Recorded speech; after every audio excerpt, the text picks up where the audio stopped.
Je suis Audrey Dauxet, l'auteure avec un E de L'art et la lettre, l'avènement des mots dans l'espace pictural, qui est à paraître à partir du 21 septembre 2022 aux éditions Citadel et Masno.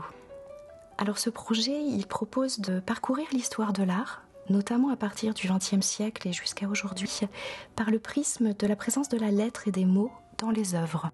J'ai constaté qu'il n'existait pas d'ouvrage aujourd'hui en France accessible au grand public, ou du moins pas d'ouvrage édité en français qui traitait l'histoire de l'art de cette manière. L'ambition derrière ce livre, c'est de proposer une approche de l'histoire de l'art qui ne soit pas chronologique ou stylistique, et de découvrir des œuvres très grand public, connues de tous, mais également des œuvres plus confidentielles qui appartiennent à l'art contemporain, et d'offrir des clés de lecture au moyen de thématiques.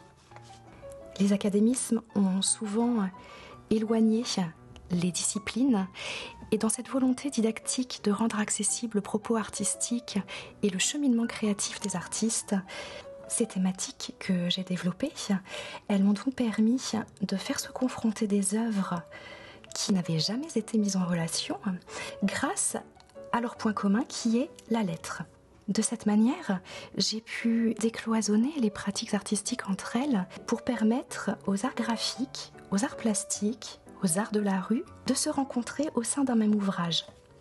Ce sont donc 9 chapitres qui composent ce livre.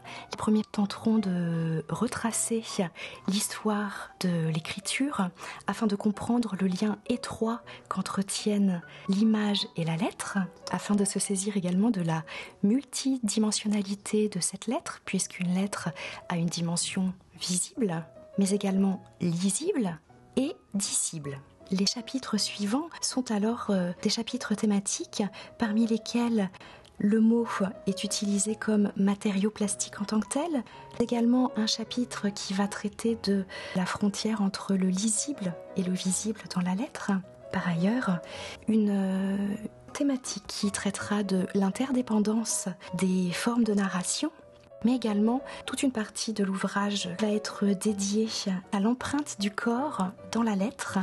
J'ai pu par exemple mettre en relation le travail de Geoffroy Tory, un typographe du XVe siècle, avec les installations numériques interactives des Nota Bene en 2012.